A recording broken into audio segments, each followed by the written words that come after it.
नमस्कार मित्रांनो, MX मराठी हा या लोकप्रिय यूट्यूब चॅनलवर तुमचं स्वागत आहे. आज एक धक्कादायक तेवढीच सुखवणारी बातमी समोर आली, ज्याने संपूर्ण देशातील 50 लाखांहून अधिक केंद्रीय कर्मचारी आणि 65 लाखांहून अधिक पेन्शनधारकांच्या झोपे उडवल्या आहेत आणि केंद्र सरकारला सुद्धा घाम फोडला आहे.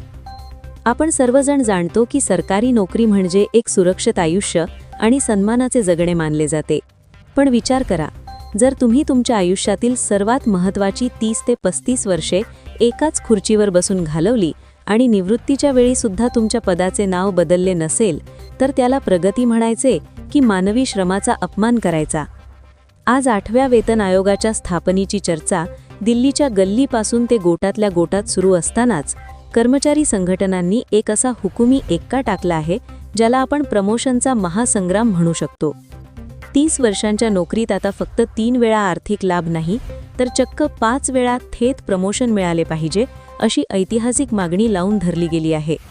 ही मागणी ऐकायला जेवढी मोठी वाटते, तेवढीच ती प्रत्येक कर्मचाऱ्याच्या घराशी आणि त्यांच्या मुलांच्या भविष्याशी जोडलेली आहे.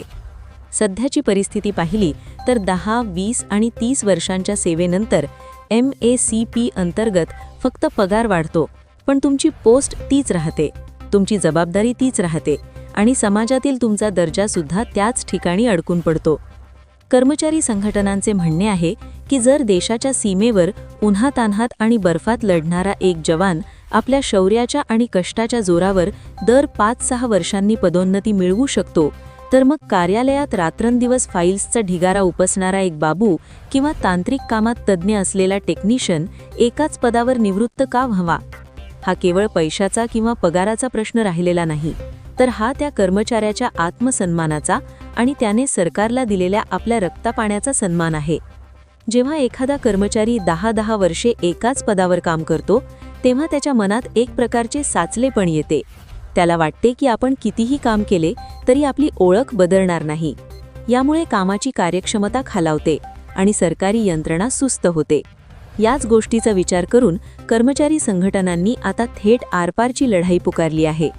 त्यांनी 8व्या वेतन आयोगासमोर जी मागण्यांची जंगी यादी सादर केली आहे, त्यात 5 प्रमोशनची गॅरंटी हा सर्वात स्फोट मुद्दा ठरला आहे. सध्याच्या MACP योजनेला कर्मचाऱ्यांनी केवळ एक मल्लम किंवा सांत्वना पुरस्कार म्हटले आहे, कारण यात तुमचा पगार वाढला तरी तुम्ही त्याच टेबलावर बसून तेच जुने काम करत असता. आता मागणी अशी आहे की प्रमोशनचा हा 10 वर्षांचा मोठा कालखंड कमी करून तो 6 वर्षांवर आणला जावा. जर प्रत्येक 6 वर्षांनी प्रमोशन मिळाले तर 30 ते 35 वर्षांच्या संपूर्ण करिअरमध्ये एका कर्मचाऱ्याला किमान 5 वेळा पदोन्नतीची खात्री मिळेल. यामुळे काय होईल याचा जर आपण सखोल विचार केला तर समजेल की एक सामान्य शिपाई म्हणून भरती झालेला तरुण निवृत्त होताना किमान एका सन्माननीय पदावर म्हणजेच इन्स्पेक्टर किंवा सुपरवायझर ग्रेडपर्यंत पोहोचू शकेल.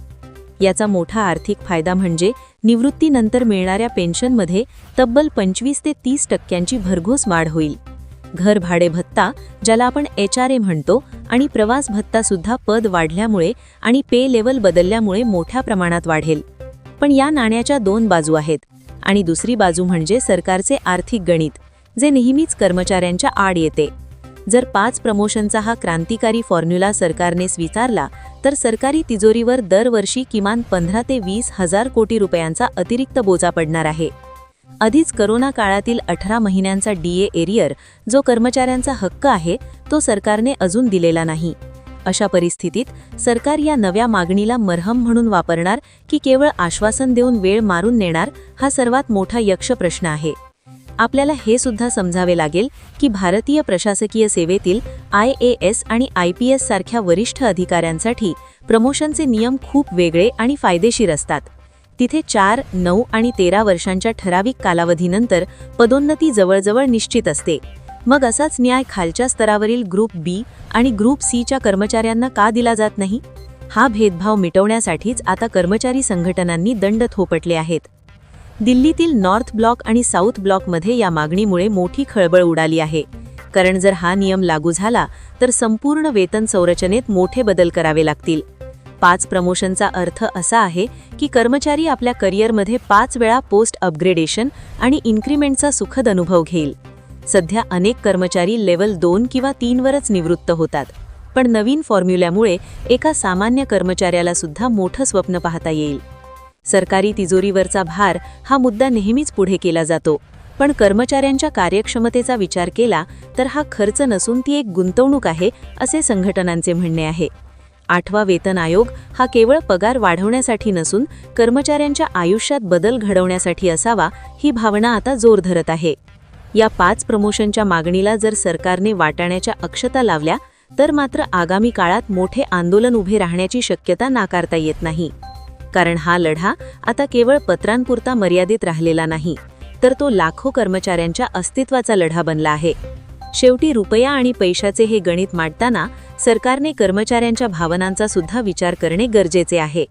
5 प्रमोशनची ही मागणी जर मान्य झाली तर ते खऱ्या अर्थाने केंद्रीय कर्मचाऱ्यांसाठी सुवर्णयुग असेल, आणि जर तसे झाले नाही तर मात्र हा महासंग्राम असाच धुमसत राहील. आता सर्वांचे लक्ष याकडे लागले आहे की 8वा वेतन आयोग आपल्या शिफारशींमध्ये या क्रांतीला जागा देतो की पुन्हा एकदा कर्मचाऱ्यांच्या तोंडाला पाने पुसली जातात. मित्रांनो, आता सर्वात महत्त्वाचा प्रश्न उरतो, तो म्हणजे कर्मचारी संघटनांचा हा रेटा सरकारला नमवू शकेल का? 8वा वेतन आयोग ही केवळ पगारवाढीची आकडेवारी नाही, तर ती देशाच्या प्रशासकीय कणा असलेल्या लाखो कर्मचाऱ्यांच्या कष्टाची पावती आहे. आजचा सरकारी कर्मचारी केवळ पैशासाठी नाही, तर पद आणि प्रतिष्ठेसाठी लढतो आहे. एकाच खुर्चीवर 30 वर्ष घालवल्यानंतर जेव्हा एखादा कर्मचारी निवृत्त होतो, तेव्हा ती केवळ त्याची निवृत्ती नसते, तर त्या व्यवस्थेचे अपयश असते, ज्याने त्याला प्रगतीची संधी दिली नाही. आता चेंडू केंद्र सरकारच्या कोर्टात आहे.